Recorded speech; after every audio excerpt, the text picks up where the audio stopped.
شيخ عبد الحميد الله يطيل في عمره اتكلم بمقطع فيديو سابق ولحق بمقطع فيديو أيضا ثاني لاحق. الأول قال بي أنا راح انقتل، سوف أقتل بين مكة وكربلاء، بين مكة وكربلاء. هذه سجلوها أخواني، واللي يقتلني معروف. بس هو ما ذكره، قال معروف، وانطفد أنه تلميحات وكذا ومشاكل.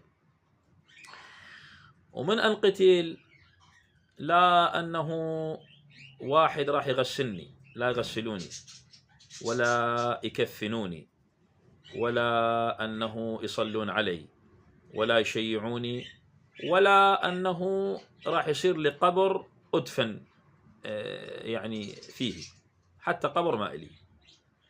وأنا متيقن من كلامي مثل ما متيقن من المحبس اللي هو كان بيده، هذا المحبس اللي بإصبعي، أنا متيقن من كلامي، هو هكذا يقول. وبعدين الشيخ الله يحفظه يعني يخرجها بتخريجه، احنا هاي معروفة يعني، هي القضية هاي، والشيخ هاي مو أول مرة يعني يجزم بقضايا بأمور وما تتحقق، لكن هو يخرجها بالآية المباركة: يمحو الله ما يشاء ويثبت وعنده أم الكتاب. هاي معروفة القضية يعني. فإحنا نقول له يا شيخنا، يا شيخ عبد الحميد، على كيفك ويانا بعد روحي، الله يحفظك إن شاء الله، أنت خطيب وخادم الحسين عليه السلام، وصار لك فترة أنه على المنبر سنين طويلة، فعلى كيفك ويانا، على كيفك ويانا شيخنا. شنو أنت يعني تعلم الغيب مثلا؟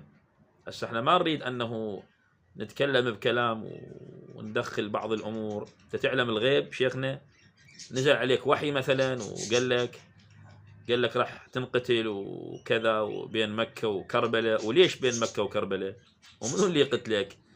وليش ما أنه يعني يغسلوك ويكفنوك ويصلون عليك ويشيعوك وإلك؟ ليش يعني شنو هذا الكلام؟ منين جبته شيخنا؟ إذا نزل عليك وحي هم قل لنا، إذا تعلم الغيب هم قل لنا. مو أنت قبل هم حشيت هواي حكي شيخنا وجزمت بيه وقطعت بيه وما تحقق. احنا